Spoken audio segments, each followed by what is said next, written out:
Di tengah perjalanan, bis yang mereka tumpangi tiba-tiba saja mogok. Hawa yang tadinya dingin tiba-tiba saja berubah menjadi panas. Terlihat jelas bahwa sosok tersebut adalah pocong. Tiba-tiba ia melihat wajah wanita itu tampak hancur. Iwan baru sadar jika ia melewati alas gumitir.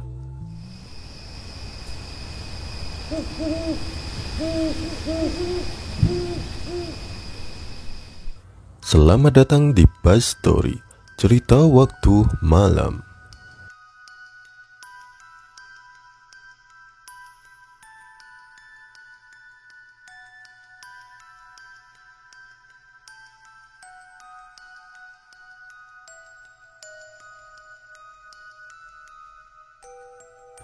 Iwan dan Agung adalah perantau yang bekerja di sebuah kota.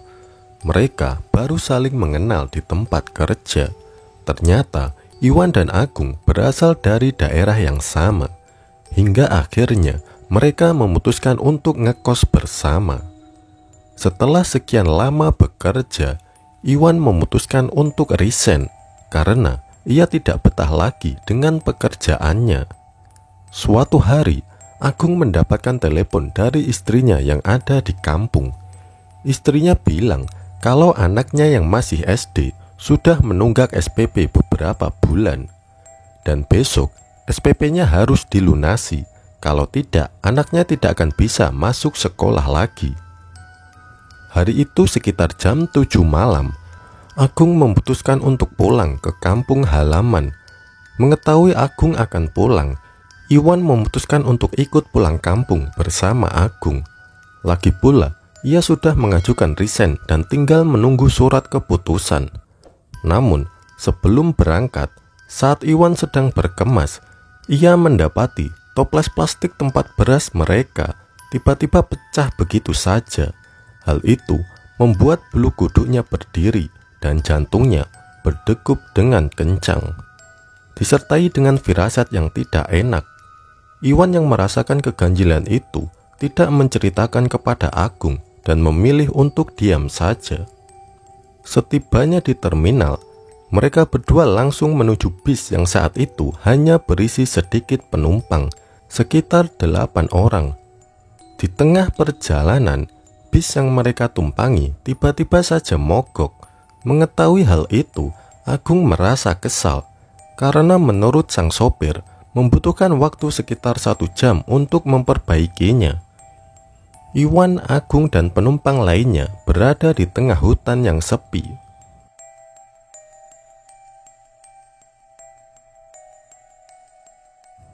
Tak berselang lama, dari kejauhan terlihat sorot lampu yang berasal dari sebuah bis. Tanpa pikir panjang, Agung dan Iwan memutuskan untuk naik bis tersebut. Saat hendak menuju bis tersebut, Iwan merasakan hal yang sama sebelum berangkat ke terminal. Jantungnya tiba-tiba berdetak cepat, bulu kuduknya berdiri, dan ubun-ubunnya terasa dingin.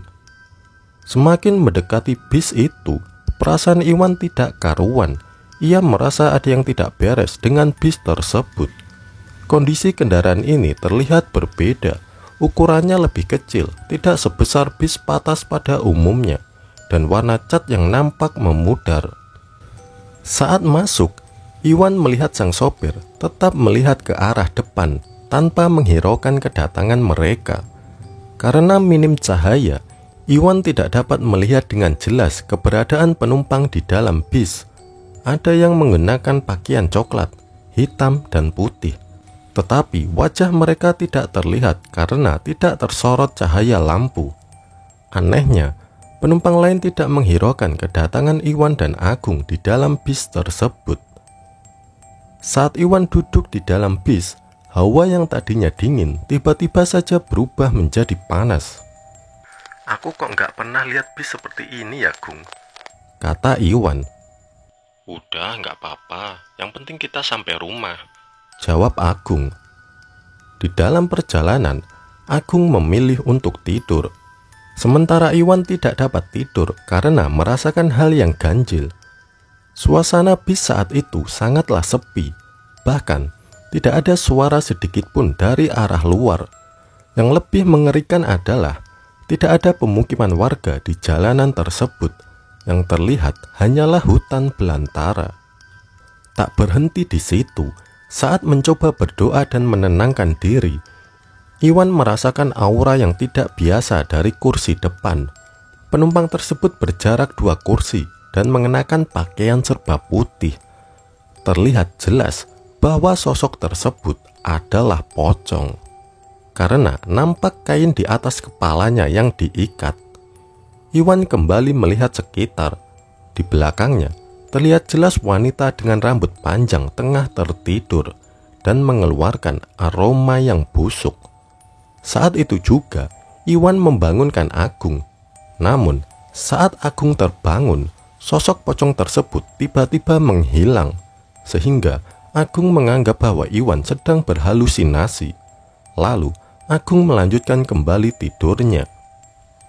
Sesaat kemudian, bis berhenti menaikkan penumpang.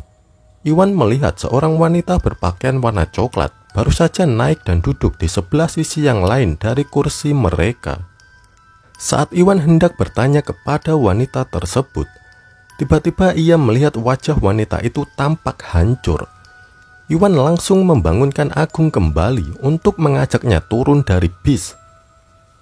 Gung, kamu harus percaya, ini bis hantu dan kita sudah dibawa ke alam lain. Yang penting kita turun sekarang, ucap Iwan memaksa. Sekarang jam berapa? Tanya Agung. Sekarang jam 4 pagi. Ayo kita turun. Ini kesempatan kita. Firasatku, bis ini tidak akan berhenti lagi, kata Iwan. Kamu turun aja. Nanti kalau aku turun, bisa terlambat sampai rumah.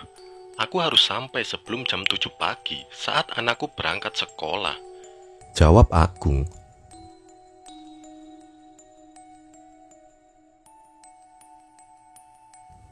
Lalu Iwan berjalan keluar sambil terus berzikir.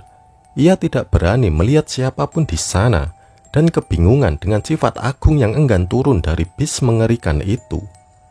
Setelah keluar dari bis, Iwan kembali dibuat kaget karena dirinya berada di jalan setapak di tengah hutan. Iwan yang ketakutan kemudian berlari menyusuri jalan setapak sampai akhirnya ia mendengar azan subuh. Ia terus berlari sambil berharap ada masjid terdekat. Hingga akhirnya ia menemukan sebuah jalan raya. Dan betapa beruntungnya ia melihat truk logistik yang melintas dan dipersilahkan untuk menumpang.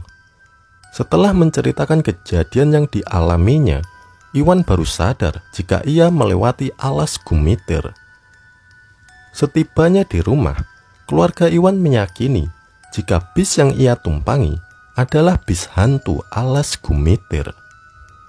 Merasa khawatir dengan Agung, akhirnya Iwan berkunjung ke rumah Agung untuk mengetahui keadaannya. Namun, saat sampai di rumah Agung sekitar jam 3 sore, Iwan dibuat terkejut saat mendapat kabar bahwa Agung baru saja meninggal pagi tadi dan sudah dimakamkan. Melihat istri Agung yang masih terpukul, Iwan memberanikan diri bertanya kepada saudara Agung. Dan menurut saudaranya, Agung ini meninggal secara mendadak. Pagi itu waktu dia pulang, dia bilang sudah tidak lama lagi dan meminta maaf, seolah-olah dia sudah mengetahui kalau mau meninggal. Setelah itu, Iwan kembali pulang. Ia masih tidak percaya sahabatnya telah tiada.